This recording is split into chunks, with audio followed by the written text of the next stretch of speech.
샬롬 샬롬 샬롬 샬롬. 하나님 사랑합니다. 여러분 주 안에서 사랑합니다. 오늘 출애굽기 말씀 함께 보도록 합니다. 4절에서 8절 말씀. 애굽 사람과 이스라엘은 과연 무엇이 다를까요? 11장 4절에서 8절입니다. 장자의 죽음이 예고가 되는 그러한 장면이기도 합니다. 모세가 바로에게 이르되 여호와께서 이와 같이 말씀하시기를 밤중에 내가 애굽 가운데로 들어가리니 애굽 땅에는 모든 처음 난 것은 왕위에 앉아있는 바로의 장자로부터 맷돌 뒤에 있는 몸종의 장자와 모든 가축의 처음 난 것까지 죽으리니. 애굽 온 땅에 전무후무한 큰 부르짖음이 있으리라.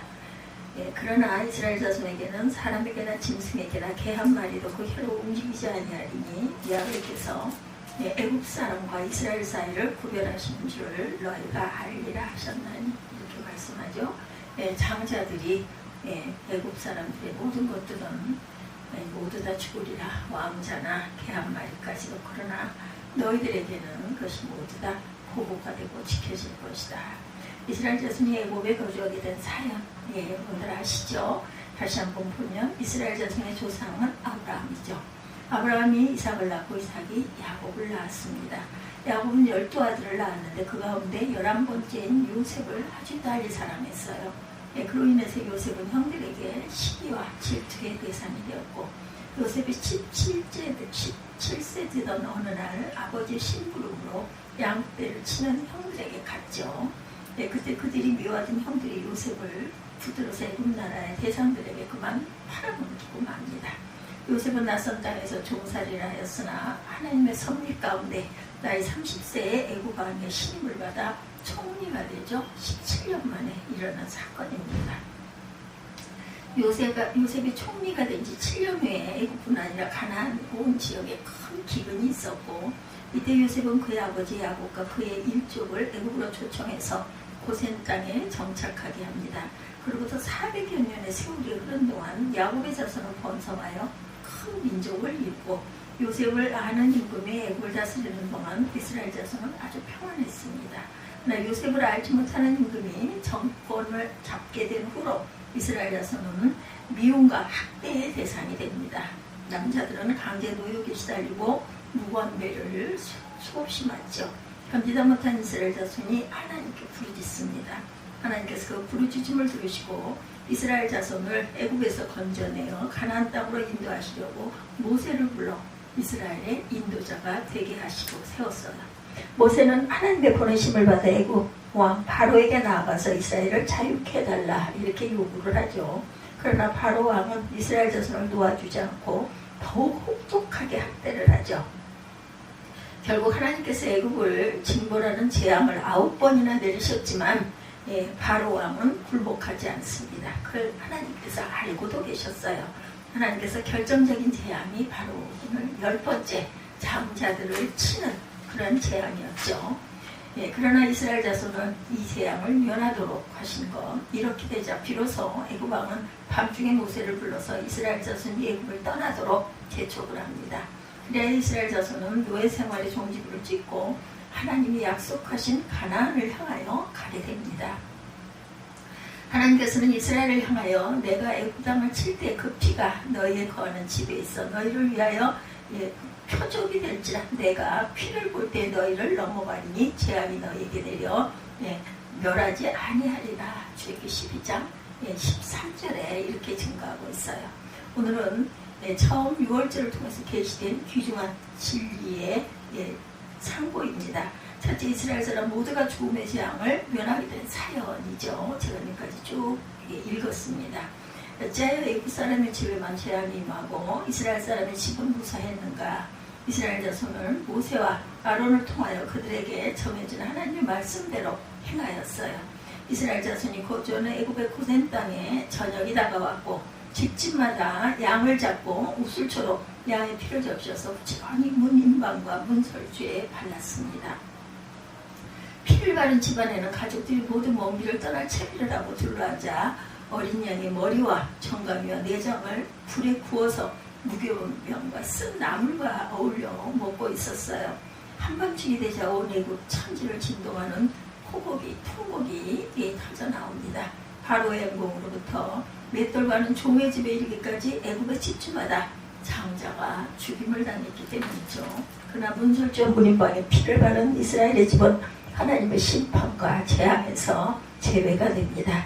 죽음의 재앙에 홍수한 집과 넘어간 집의 차이는 분명하게 드러납니다. 그 차이를 가져온 것은 오직 어린 양의 피. 죽음의 재앙을 면하는 방도는 어린 양의 피를 문인방과 문설주에 바르고 그 집안에 거하는 길밖에 없었어요. 둘째로 6월절 어린 양의 피가 우리 모든 사람에게 어떤 의미를 가지게 되었는지 알아봅니다. 이스라엘 자손이 자신들의 수단과 방법으로 노예 생활을 면할 수 없듯이 인간은 죄의 종이 된 데서 어떤 마귀의 지배 아래서 어떤 방도로도 자유케 될 수가 없다. 6월절 어린 양의 피로 인해서 이스라엘은 애국과 바로에게서 자유를 얻게 돼요. 여기에 놀라운 복음이 있습니다. 이스라엘 백성의 문설주와 문인방에 피를 바르기 위해 잡은 어린 양은 예수 그리스도의 모형이고 그림자였죠. 고린도전서 5장 7절에 우리의 6월절 양 곧 그리스도께서 희생되셨느니라 이렇게 증거합니다. 죄인이 구원받는 방법은 하나님께서 정하신 것으로서 오직 예수 그리스도의 피를 통해서만 가능하다. 예수님의 흘리신 피는 지극히 보배로운 피였고 예수님의 피는 우리를 사서 하나님께 드린 피이며 죄사함을 받게 하는 피다. 예수님의 피는 우리로 의롭다 하심을 얻게 하는 피이며 우리를 거룩하게 하는 피입니다. 예수님의 피는 우리를 하나님께 가깝게 하는 피이며 화목케 하는 피였어요. 예수님의 피는 우리에게 생명을 주시는 피였고 우리에게 이김을 주시는 승리를 주시는 피였다. 6월절 어린 양의 피는 예수 그리스도의 보배로운 피를 예표하는 것이었고 예수 그리스도의 피는 이를 믿는 모든 사람에게 이처럼 많은 의미가 있는 피였어요.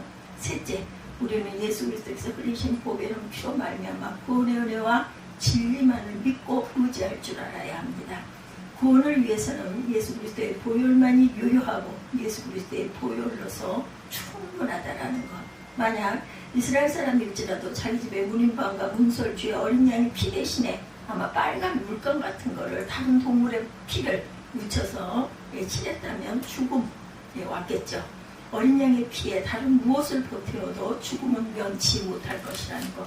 꼭 하나님께서 하라시는 방법 그대로 시행했을 때 구원을 받습니다. 모세가 전한 하나님의 말씀을 들었다 하더라도 믿지 않고 순종하지 아니하면 그 지식이 보호해주지 못해요. 어린 양의 피를 양푼에 담아놓고도 집에 문인방과 문설주에 바르지 아니하면 그 피로 인한 은총과 능력은 체험할 수가 없습니다. 그리스도의 보혈의 은총과 능력은 우리의 영혼뿐 아니라 육신의 범사에도 미칩니다.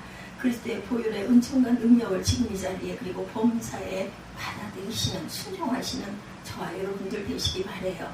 이는 현재 체험할 수 있는 유효한 은총이고 능력이다. 그리스도의 보혈의 능력이 현실의 모든 생활 속에 나타나도록 구하고 의지하십시다. 이스라엘 자손이 애굽에서 6월절 어린 양을 도대체 몇 마리나 잡아야 했을까? 유대 역사가 요세푸스에 의하면 한 마리의 6월절 양을 함께 먹을 수 있는 사람의 최소한의 숫자는 10명이고 최대한의 숫자는 20명이다 이렇게 증거합니다. 그 당시 애굽에서 나온 이스라엘 사람의 숫자를 대략 250만 명으로 추산한다면 16만 마리 이상의 양이 죽임을 당했을 거예요. 그러나 이제는 6월절 양을 잡을 필요가 없죠. 그림자와 예표로서 시대는 끝나고 그리스도께서 오셔서 6월절 양이 되셨기 때문이에요. 십자가에 못 박혀 돌아가시죠. 그리고 영원히 단번에 속죄를 이루셨어요. 히브리서 9장에 그리스도께서 장래 좋은 일에 대제사장으로 오사 손으로 짓지 아니한 곧 이 창조에 속하지 아니한 더 크고 온전한 장막으로 말미암아 염소와 송아지의 피로 아니하고 오직 자기 피로 영원한 속죄를 이루사 단번에 성소에 들어가셨느니라. 히브리서 9장 11, 2절에 이렇게 증거합니다.